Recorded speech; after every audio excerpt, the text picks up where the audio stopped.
নতুন ফৌজদারি আইনে মামলা দ্রুত নিষ্পত্তি এবং নতুন টেকনোলজি গ্রহণের উপর জোর দেওয়া হয়েছে। সোমবার পশ্চিম জেলাশাসক কনফারেন্স হলে সদ্য প্রণীত ফৌজদার আইন নিয়ে সাংবাদিক সম্মেলন করার সময় একথা বললেন জেলাশাসক ডক্টর বিশাল কুমার। ভারতবর্ষে আজ থেকে কার্যকর করা হয়েছে 3টি নতুন ফৌজদারি আইন। আর জনগণকে এই ফৌজদারি 3টি আইন সম্বন্ধে অবগত করার লক্ষ্যে সোমবার পশ্চিম জেলার জেলাশাসক কনফারেন্স হলে এক সাংবাদিক সম্মেলনের আয়োজন করা হয়। সাংবাদিক সম্মেলনে উপস্থিত ছিলেন জেলা শাসক ডক্টর বিশাল কুমার এবং জেলা পুলিশ সুপার কিরণ কুমারকে।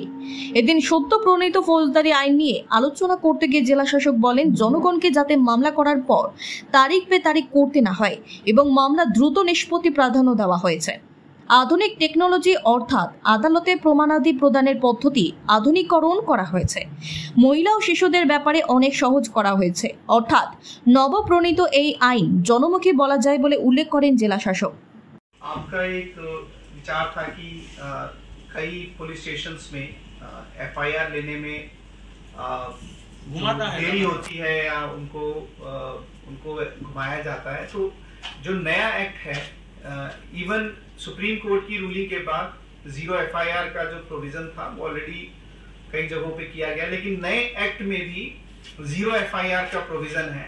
इसका मतलब ये है कि मान लीजिए कि आमतली पुलिस स्टेशन के जुरिसडिक्शन में कोई ऑफेंस होता है, लेकिन वहां पे वो किसी वजह से पुलिस स्टेशन में एफआईआर नहीं करा पाते हैं, तो वो पुरुष या महिला खैरपुर या जिस लोकेशन में भी वो समझते हैं कि वहां एफआईआर की जा सकती है वहां कराएंगे। और जो भी थाना इंचार्ज है उनका फर्ज बनेगा कि वो 0 एफआईआर करके और उसको कंसर्न जुरिसडिक्शनल पुलिस स्टेशन जिस एरिया में ये ऑफेंस हुआ है उसको ट्रांसफर कर दें।